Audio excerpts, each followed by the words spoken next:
Good morning, everybody. Bonjour tout le monde. Welcome back to Games and Gutenberg, where today we are concluding The Call of the Wild by Jack London. Chapter 7 The Sounding of the Call.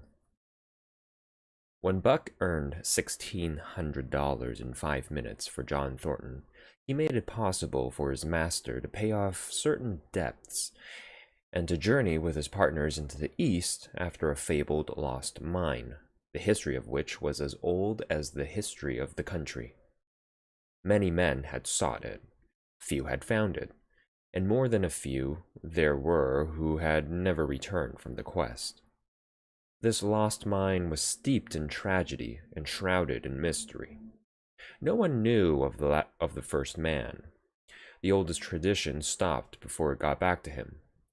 From the beginning, there had been an ancient and ramshackle cabin.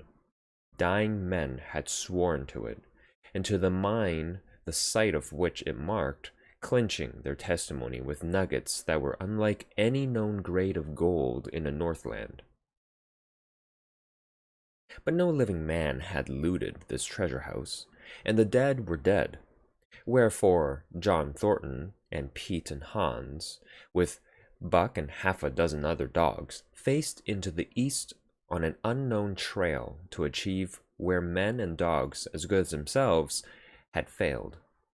They sledded 70 miles up the Yukon, swung to the left into the Stewart River, past the Mayo and the McQuestion, and held on until the Stewart itself became a streamlet, threading the upstanding peaks which marked the backbone of the continent. John Thornton asked little of man or nature. He was unafraid of the wild. With a handful of salt and a rifle, he could plunge into the wilderness and fare wherever he pleased and as long as he pleased. Being in no haste, Indian fashion, he hunted his dinner in the course of the day's travel. And if he failed to find it, like the Indian, he kept on traveling, secure in the knowledge that sooner or later he would come to it. So, on this great journey into the East, straight meat was the bill of fare. Ammunition and tools principally made up the load on the sled, and a time card was drawn upon the limitless future. To Buck, it was boundless delight. This hunting, fishing, and indefinite wandering through strange places. For weeks at a time, they would hold on steadily, day after day, and for weeks upon end, they would camp here and there, the dogs loafing and the men burning holes through frozen muck and gravel and washing countless pans of dirt by the heat of the fire. Sometimes they went hungry. Sometimes they feasted riotously, all according to the abundance of game and the fortune of hunting. Summer arrived, and dogs and men packed on their backs, rafted across blue mountain lakes, and descended or ascended unknown rivers in slender boats, whipsawed from the standing forest. The months came and went, and back and forth they twisted through the uncharted vastness, where no men were, and yet where men had been, if the lost cabin were true. They went across divides in summer blizzards, shivered under the midnight sun on naked mountains between the timberline and the eternal snows, dropped into summer valleys amid swarming gnats and flies, and in the shadows of glaciers picked strawberries and flowers as ripe and fair as any the Southland could boast. In the fall of the year, they penetrated a weird lake country, sad and silent, where wildfowl had been, but where then there was no life nor sign of life, only the blowing of chill winds, the forming of ice in sheltered places, and the melancholy rippling of waves of lonely beaches. And through another winter they wandered on the obliterated trails of men who had gone before. Once, they came upon a path blazed through the forest, an ancient path, and the lost cabin seemed very near. But the path began nowhere and ended nowhere, and it remained mystery, as the man who made it and the reason he made it remained mystery. Another time they chanced upon the time-graven wreckage of a hunting lodge, and amid the shreds of rotted blankets, John Thornton found a long-barreled flintlock. He knew it for a Hudson Bay Company gun of the young days in Northwest, when such a gun was worth its weight in beaver skins packed flat. And that was all. No hint as to the man who in an early day had reared the lodge and left the gun among the blankets. Spring came on once more, and at the end of all their wandering they found, not the last cabin, but a shallow placer in a broad valley where the gold showed like yellow butter across the bottom of the washing pan. They sought no farther. Each day they worked earned them thousands of dollars in clean dust and nuggets. And they worked every day. The gold was sacked in moose-hide bags, 50 pounds to the bag, and piled like so much firewood outside the Spruce Bow Lodge. Like giants they toiled, days flashing on the heels of days like dreams as they heaped the treasure up. There was nothing for the dogs to do, save the hauling in of meat now and again that Thornton killed, and Buck spent long hours musing by the fire. The vision of the short-legged hairy man came to him more frequently, now that there was little work to be done, and often, blinking by the fire, Buck wandered with him in that other world which he remembered. The salient thing of this other world seemed fear. When he watched the hairy man sleeping by the fire, head between his knees and hands clasped above, Buck saw that he slept restlessly, with many starts and awakenings, at which times he would peer fearfully into the darkness and fling more wood upon the fire. Did they walk by the beach of a sea where the hairy man gathered shellfish and ate them as he gathered? It was with eyes that roved everywhere for hidden danger, and with legs prepared to run like the wind at its first appearance. Through the forest they crept noiselessly, Buck at the hairy man's heels, and they were alert and vigilant, the pair of them, ears twitching and moving and nostrils quivering, for the man heard and smelled as keenly as Buck. The hairy man could spring up into the trees and travel ahead as fast as on the ground, swinging by the arms from limb to limb, sometimes a dozen feet apart, letting go and catching, never falling, never missing his grip. In fact, he seemed as much at home among the trees as on the ground, and Buck had memories of nights of vigil spent beneath the trees wherein the hairy man roosted, holding on tightly as he slept. And closely akin to the visions of the hairy man was the call still sounding in the depths of the forest. It filled him with a great unrest and strange desires. It caused him to feel a vague, sweet gladness, and he was aware of wild yearnings and stirrings for he knew not what. Sometimes he pursued the call into the forest, looking for it as though it were a tangible thing, barking softly or defiantly, as the mood might dictate. He would thrust his nose into the cool wood moss, or into the black soil where long grasses grew, and snort with joy at the fat earth smells. Or he would crouch for hours, as if in concealment, behind fungus-covered trunks of fallen trees, wide-eyed and wide-eared to all that moved and sounded about him. It might be, lying thus, that he hoped to surprise this call he could not understand. But he did not know why he did these various things. He was impelled to do them, and did not reason about them at all. Irresistible impulses seized him. He would be lying in camp, dozing lazily in the heat of the day, when suddenly his head would lift and his ears cock up, intent and listening, and he would spring to his feet and dash away and on for hours through the forest aisles and across the open spaces where the heads bunched. He loved to run down dry watercourses and to creep and spy upon the bird life in the woods. For a day at a time, he would lie in the underbrush where he could watch the partridges drumming and strutting up and down. But especially he loved to run in the dim twilight of the summer midnights, listening to the subdued and sleepy murmurs of the forest, reading signs and sounds as man may read a book, and seeking for the mysterious something that called, waking or sleeping, at all times for him to come. One night he sprang from sleep with a start, eager-eyed, nostrils quivering and scenting, his mane bristling in recurrent waves.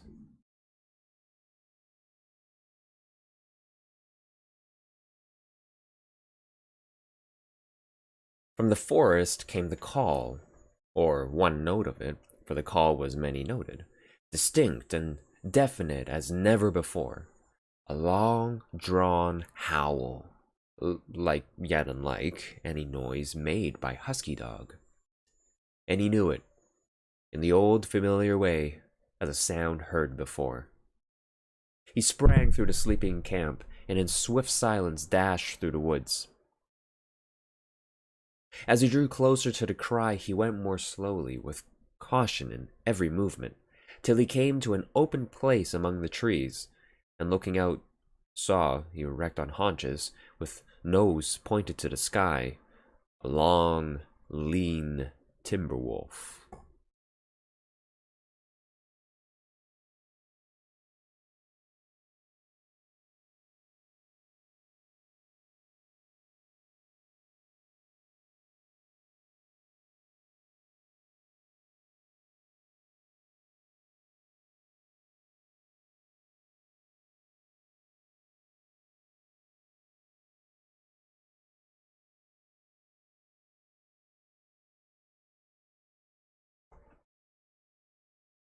He had made no noise, yet it ceased from its howling and tried to sense his presence. Buck stalked into the open, half crouching, body gathered compactly together, tail straight and stiff, feet falling with unwonted care. Every movement advertised coming lead threatening and overture of friendliness. It was the menacing truce that marks the meeting of wild beasts that prey. But the wolf fled at sight of him. He followed, with wild leapings, in a frenzy to overtake.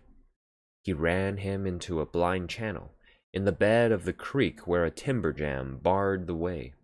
The wolf whirled about, pivoting on his hind legs after the fashion of Joe, and of all cornered husky dogs, snarling and bristling, clipping his teeth together in a continuous and rapid succession of snaps. Buck did not attack, but circled him about and hedged him in with friendly advances. The wolf was suspicious and afraid, for Buck made 3 of him in weight, while his head barely reached Buck's shoulder. Watching his chance, he darted away, and the chase was resumed. Time and again he was cornered, and the thing repeated, though he was in poor condition, or Buck could not so easily have overtaken him.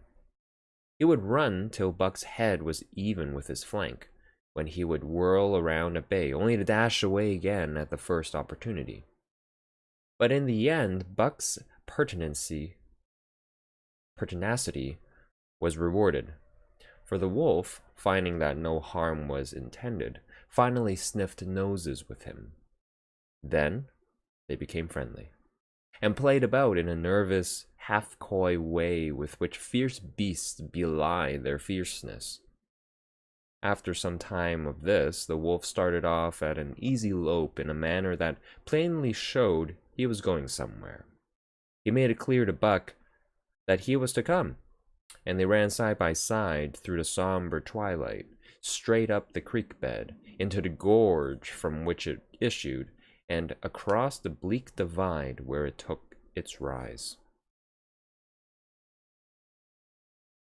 On the opposite slope of the watershed, they came down into a level country where were great stretches of forest and many streams, and through these great stretches they ran steadily, hour after hour, the sun rising higher and the day growing warmer. Buck was wildly glad. He knew he was at last answering the call, running by the side of his wood brother toward the place from where the call surely came. Old memories were coming upon him fast, and he was stirring to them as of old he stirred to the realities of which they were the shadows. He had done this thing before, somewhere in that other and dimly remembered world, and he was doing it again, now, running free in the open, the unpacked earth underfoot, the wide sky overhead. They stopped by a running stream to drink, and stopping, Buck remembered John Thornton. He sat down.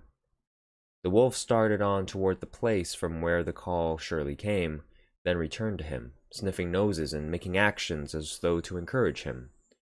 But Buck turned about and started slowly on the back track.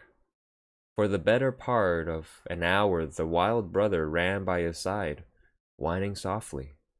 Then he sat down, pointed his nose upward, and howled.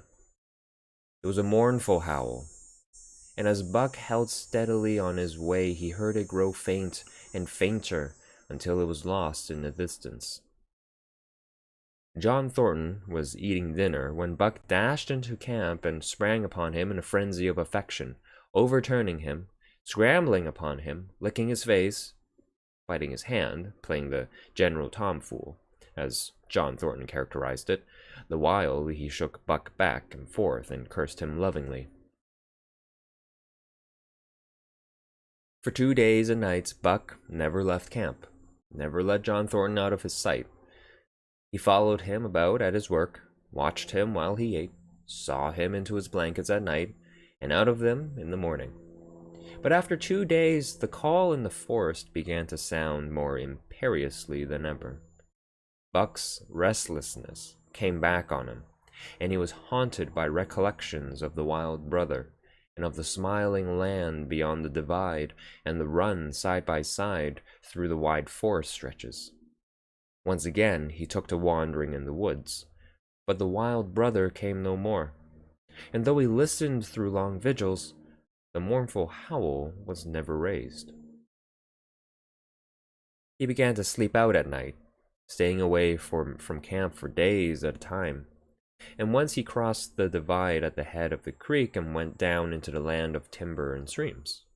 There he wandered for a week, seeking vainly for fresh sign of the wild brother, killing his meat as he traveled, and traveling with the long, easy lope that seems never to tire. He fished for salmon in a broad stream that emptied somewhere into the sea, and by this stream he killed a large black bear, blinded by the mosquitoes while likewise fishing, and raging through the forest, helpless and terrible. Even so, it was a hard fight, and it aroused the last latent remnants of Buck's ferocity.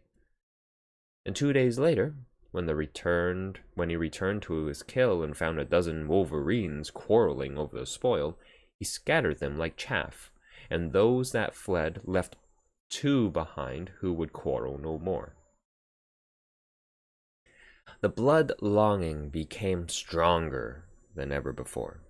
He was a killer, a thing that preyed, living on the things that lived, unaided, alone, by virtue of his own strength and prowess, surviving triumphantly in a hostile environment where only the strong survived. Because of all this, he became possessed of a great pride in himself, which communicated itself like a contagion to his physical being. It advertised itself in all his movements, was apparent in the play of every muscle, spoke plainly as speech in the way he carried himself, and made his glorious furry coat, if anything, more glorious. But for the stray brown on his muzzle and above his eyes, and for the splash of white hair that ran midmost down his chest, he might well have been mistaken for a gigantic wolf, larger than the largest of the breed. From his St. Bernard father he had inherited size and weight, but it was his shepherd mother who had given shape to that size and weight. His muzzle was a long wolf muzzle, save that it was larger than the muzzle of any wolf, and his head, somewhat broader, was the wolf head on a massive scale.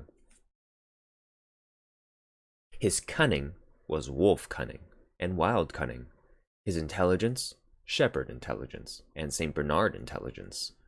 And all this, plus an experience gained in the fiercest of schools, made him as formidable a creature as any that roamed the wild.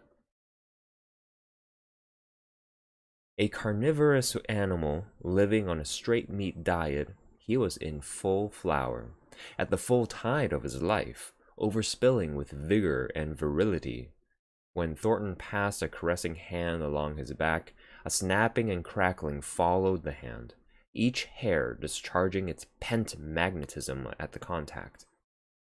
Every part, brain and body, nerve tissue and fiber, was keyed to the most exquisite pitch, and between all the parts there was a perfect equilibrium or adjustment. To sights and sounds and events which required action, he responded with lightning-like rapidity. Quickly as a husky dog, he could leap to defend from attack or to attack, and could leap twice as quickly.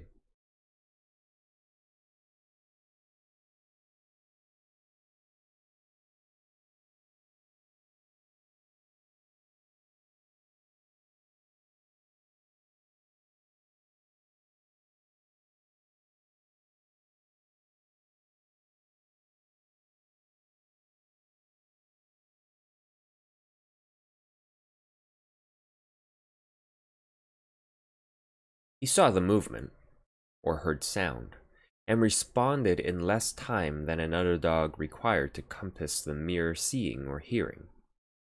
He perceived and determined and responded in the same instant. In point of fact, the three actions of perceiving, determining, and responding were sequential, but so infinitesimal were the intervals of time between them that they appeared simultaneous. His muscles were surcharged with vitality and snapped into play sharply, like steel and springs. Life streamed through him in splendid flood, glad and rampant, until it seemed that it would burst him asunder in sheer ecstasy and pour forth generously over the world. "Never was there such a dog," said John Thornton one day, as the partners watched Buck marching out of the camp. "When he was made, the mold was broke," said Pete. "Pa, you know, I think so myself," Hans affirmed. They saw him marching out of the camp, but they did not see the instant and terrible transformation which took place as soon as he was within the secrecy of the forest. He no longer marched. At once he became a thing of the wild, stealing along softly, cat-footed, a passing shadow that appeared and disappeared among the shadows. He knew how to take advantage of every cover, to crawl on his belly like a snake, and like a snake, to leap and strike. He could take a ptarmigan from its nest, kill a rabbit as it slept, and snap in mid-air the little chipmunks fleeing a second too late for the trees. Fish, in open pools, were not too quick for him, nor were beaver, mending their dams, too wary. He killed to eat, not from wantonness, but he preferred to eat what he killed himself.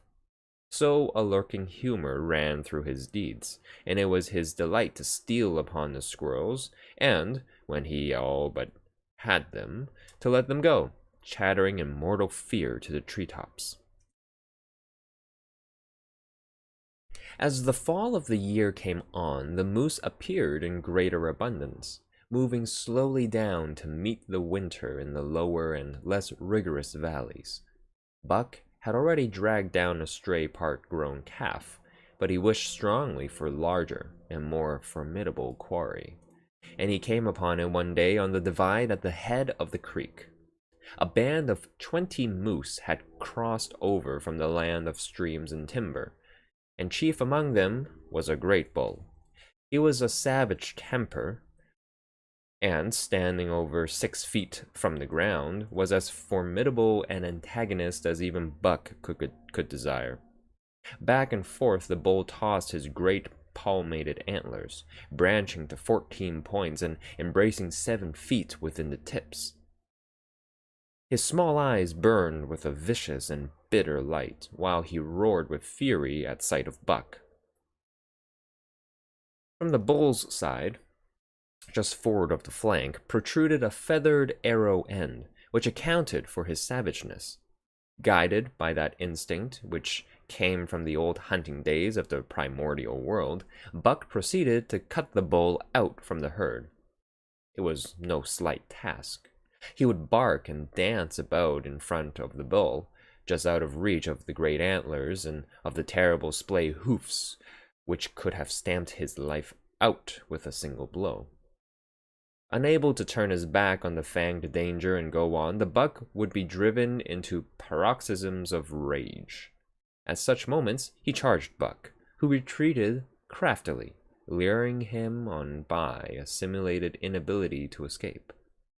But when he was thus separated from his fellows, 2 or 3 of the younger bulls would charge back upon Buck and enable the wounded bull to rejoin the herd. There is a patience of the wild, dogged, tireless, persistent as life itself, that holds motionless for endless hours the spider in its web, the snake in its coils, the panther in its ambuscade. This patience belongs peculiarly to life when it hunts its living food, and it belonged to Buck as he clung to the flank of the herd, retarding its march, irritating the young bulls, worrying the cows with their half-grown calves, and driving the wounded bull mad with helpless rage. For half a day this continued. Buck multiplied himself, attacking from all sides, enveloping the herd in a whirlwind of menace, cutting out his victim as fast as it could rejoin its mates, wearing out the patience of creatures preyed upon, which is a lesser patience than that of creatures preying. As the day wore along and the sun dropped to its bed in the northwest, the darkness had come back and the fall nights were 6 hours long, the young bulls retraced their steps more and more reluctantly to the aid of their beset leader.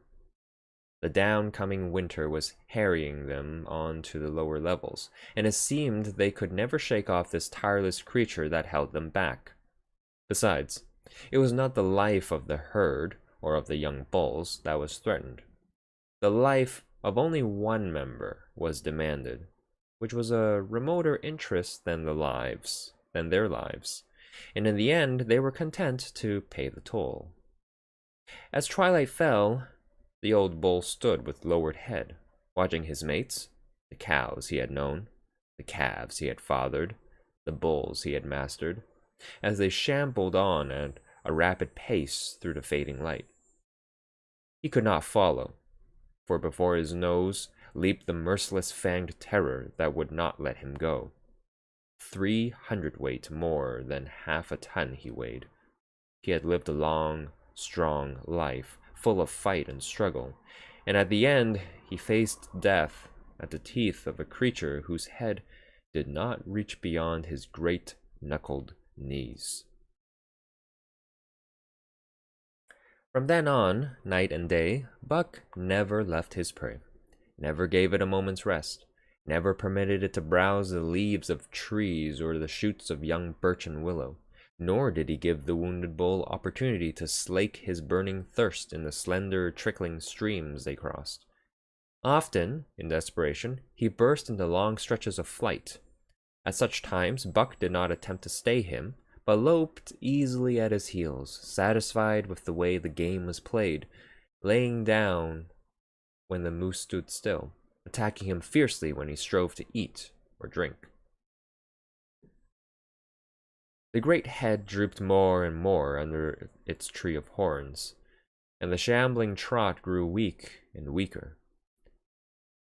He took to standing for long periods, with nose to the ground and dejected ears dropped limply, and Buck found more time in which to get water for himself and in which to rest. At such moments, panting, with red lolling tongue and with eyes fixed upon the big bull, it appeared to Buck that a change was coming over the face of things.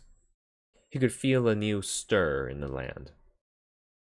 As the moose were coming into the land, other kinds of life were coming in. Forest and stream and air seemed palpitant with their presence. The news of it was borne in upon him, not by sight or sound or smell, but by some other and subtler sense. He heard nothing, saw nothing, yet knew that the land was somehow different, that through it strange things were afoot and ranging, and he resolved to investigate after he had finished the business in hand. At last, at the end of the 4th day, he pulled the great moose down. For a day and a night he remained by the kill, eating and sleeping, turn and turn about. Then, rested, refreshed, and strong, he turned his face toward camp and John Thornton. He broke into the long, easy lope, and went on, hour after hour, never at loss for the tangled way, heading straight home through the strange country with a certitude of direction that put man and his magnetic needle to shame. As he held on, he became more and more conscious of the new stir in the land.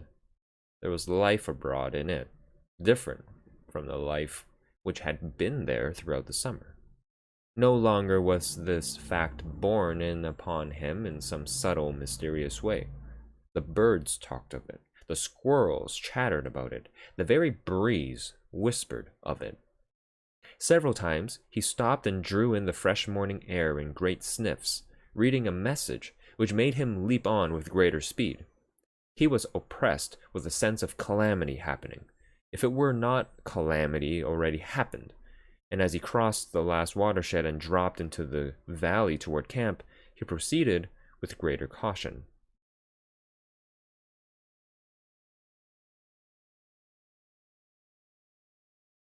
"3 miles away, he came upon a fresh trail that sent his neck hair rippling and bristling. It led straight toward camp and John Thornton. Buck hurried on, swiftly and stealthily, every nerve straining and tense, alert to the multitudinous details which told a story. All but the end. His nose gave him a varying description of the passage of the life on the heels of which he was traveling. He remarked the pregnant silence of the forest.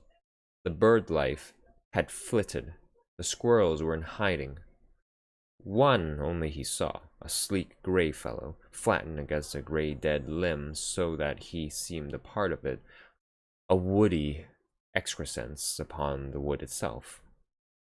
As Buck slid along with the obscureness of a gliding shadow, his nose was just jerked suddenly to the side as though a positive force had gripped and pulled it. He followed the new scent to a thicket and found Nige. He was lying on his side, dead where he had dragged himself, an arrow protruding, head and feathers, from either side of his body. 100 yards farther on, Buck came upon one of the sled dogs Thornton had bought in Dawson. This dog was thrashing about in a death struggle directly on the trail, and Buck passed around him without stopping. From the camp came the faint sound of many voices, rising and falling in a sing-song chant. Bellying forward to the edge of the clearing, he found Hans lying on his face, feathered with arrows like a porcupine. At the same instant, Buck peered out where the spruce bough lodge had been and saw what made his hair leap straight up on his neck and shoulders. A gust of overpowering rage swept over him. He did not know that he growled, but he growled aloud with a terrible ferocity. For the last time in his life, he allowed passion to usurp cunning and reason.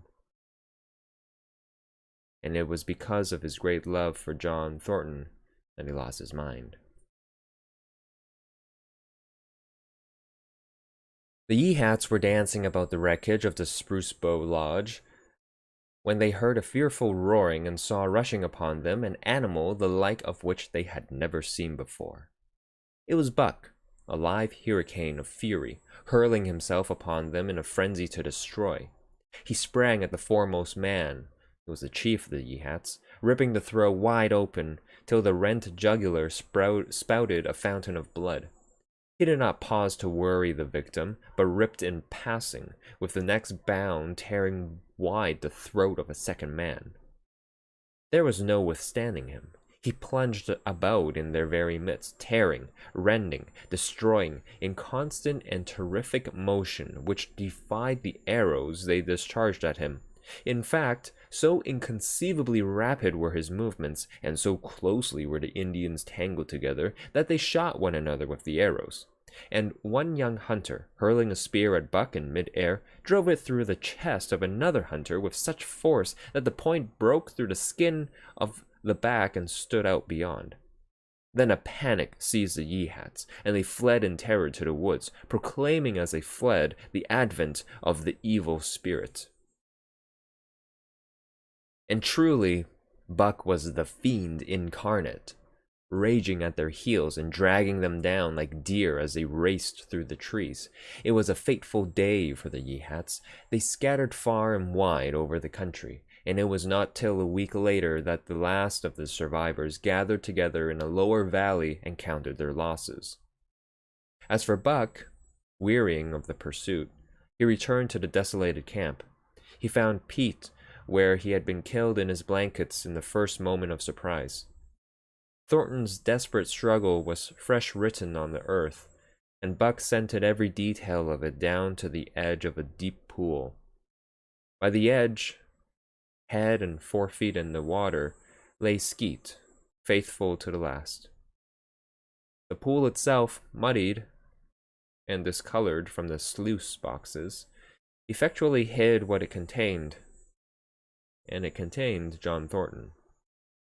For Buck followed his trace into the water, from which no trace led away.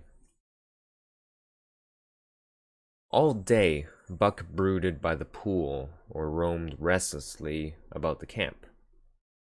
Death, as a cessation of movement, as a passing out and away from the lives of the living, he knew, and he knew John Thornton was dead.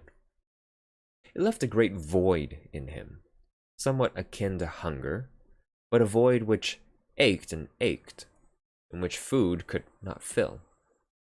At times, when he paused to contemplate the carcasses of the Yeehats, he forgot the pain of it, and at such times he was aware of a great pride in himself, a pride greater than any he had yet experienced.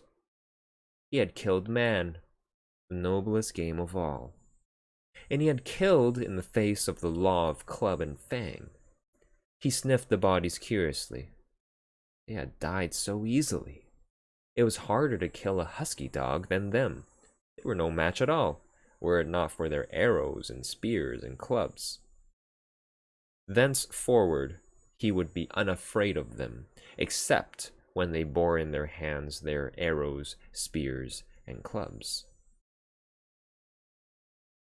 Night came on, and a full moon rose high over the trees into the sky, lighting the land till it lay bathed in ghostly day. And with the coming of the night, brooding and mourning by the pool, Buck became alive to a stirring of the new life in the forest other than that which the Yeehats had made. He stood up, listening and scenting. From far away drifted a faint, sharp yelp, followed by a chorus of similar sharp yelps. As the moments passed, the yelps grew closer and louder. Again, Buck knew them as things heard in that other world which persisted in his memory. He walked to the center of the open space and listened. It was the call, the many-noted call, sounding more leeringly and compellingly than ever before. and as never before, he was ready to obey. John Thornton was dead. The last tie was broken. Man and the claims of man no longer bound him. Hunting their living meat, as the Yeehats were hunting it, on the flanks of the migrating moose, the wolf pack had at last crossed over from the land of streams and timber and invaded Buck's Valley. Into the clearing where the moonlight streamed, they poured in a silvery flood, and in the center of the clearing stood Buck, motionless as a statue, waiting their coming. They were awed. So still and large he stood, like a moment's pause fell, till the boldest one leaped straight for him. Like a flash, Buck struck, breaking the neck. Then he stood, without movement as before, the stricken wolf rolling in agony behind him. The others tried it in sharp succession, and one after the other they drew back, streaming blood from their slashed throats or shoulders. This was sufficient to fling the whole pack forward, pell-mell, crowded together, blocked and confused by its eagerness to pull down the prey. Buck's marvelous quickness and agility stood him in good stead. Pivoting on his hind legs and snapping and gashing, he was everywhere at once, presenting a front which was apparently unbroken, so swiftly did he whirl and guard from side to side. But to prevent them from getting behind him, he was forced back, down past the pool and into the creek bed, till he brought up against a high gravel bank. He worked along to a right angle in the bank, which the men had made in the course of mining, and in this angle he came to bay, protected on three sides, and with nothing to do but face the front. And so well did he face it, that at the end of half an hour the wolves drew back discomfited. The tongues of all were out and lolling, the white fangs showing cruelly white in the moonlight. Some were lying down with heads raised and ears pricked forward. Others stood on their feet watching him, and still others were lapping water from the pool. One wolf, long and lean and gray, advanced cautiously, in a friendly manner, and Buck recognized a wild brother with whom he had run for a night and a day. He was whining softly, and as Buck whined, they touched noses. Then an old wolf, gaunt and battle-scarred, came forward. Buck writhed his lips into the preliminary of a snarl, but sniffed noses with him, whereupon the old wolf sat down, pointed nose at the moon, and broke out the long wolf howl. The others sat down and howled. And now the call came to Buck in unmistakable accents. He too sat down and howled. This over, he came out of his angle and the pack crowded around him, sniffing in half-friendly, half-savage manner. The leaders lifted the yelp of the pack and sprang away into the woods. The wolves swung in behind, yelping in chorus, and Buck ran with them, side by side with the wild brother, yelping as he ran. And here may well end the story of Buck. The years were not many when the Yeehats noted a change in the breed of timber wolves, for some were seen with splashes of brown on head and muzzle, and with a rift of white centering down the chest. But more remarkable than this, the Yeehats tell of a ghost dog that runs at the head of the pack. They are afraid of this ghost dog, for it had cunning greater than they, stealing from their camps in fierce winters, robbing their traps, slaying their dogs, and defying their bravest hunters. Nay, the tale grows worse. Hunters there are who fail to return to the camp, and hunters there have been whom their tribesmen found with throats slashed, cruelly open, and with wolf prints about them in the snow greater than the prints of any wolf. Each fall, when the Yeehats follow the movement of the moose, there is a certain valley which they never enter, and women there are who become sad when the word goes over the fire of how the evil spirit came to select that valley for an abiding place. In the summers, there is one visitor, however, to that valley, of which the Yihats do not know. It is a great, gloriously coated wolf, like, and yet unlike, all other wolves. He crosses alone from the smiling timberland and comes down into the open space among the trees. Here, a yellow stream flows from rotted moose hide sacks and sinks into the ground, with long grasses growing through it and vegetable mound overrunning it and hiding its yellow from the sun. And here he muses for a time, howling once, long and mournfully, ere he departs. But he is not always alone. When the long winter nights come on and the wolves follow their meat into the lower valleys, he may be seen running at the head of the pack through the pale moonlight or glimmering borealis, leaping gigantic above his fellows, his great throat a bellow as he sings a song of the younger world, which is the song of the pack. Thank you for joining on this journey into the Alaskan wilderness in The Call of the Wild by Jack London. Join us again next week as we enter a new adventure in another book found on Project Gutenberg. Have a great rest of the day.